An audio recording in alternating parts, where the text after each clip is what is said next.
আপনার একার উপরে অনেক লোড।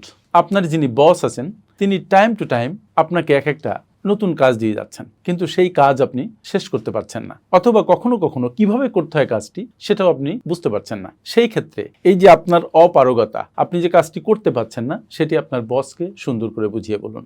সবসময় ভাষা হতে হবে পোলাইট। তাকে বলুন যে স্যার, যে কাজটি আপনি আমাকে দিয়েছেন সেটা আমি করতে পারছি না, আমার অক্ষমতা আছে, অথবা আমি এটা বুঝতে পারছি না, আপনি আমাকে বুঝিয়ে দিন, অথবা আমার উপরে অনেক বেশি লোড হয়ে যাচ্ছে। যখন আপনি এটা প্রকাশ করবেন তখন আপনার বস একটা অ্যাকশন নেবেন। আপনি যদি সুন্দর করে বিষয়টা প্রকাশ করতে পারেন তাহলে দেখবেন আপনার বস আপনাকে হেল্প করছেন। কিন্তু কিছু না বলে যদি আপনি নিজের মধ্যেই জ্বলতে থাকেন এবং অবশেষে কাজটা আপনি করতে না পারেন, তাহলে সেক্ষেত্রে আপনি বসের বিরাগভাজন হবেন। তার চাইতে আপনি আপনার ফিলিংটা প্রকাশ করুন, আপনার অক্ষমতার বিষয় হোক, আপনার ভাবনাটা আপনি আপনার বসকে বলুন।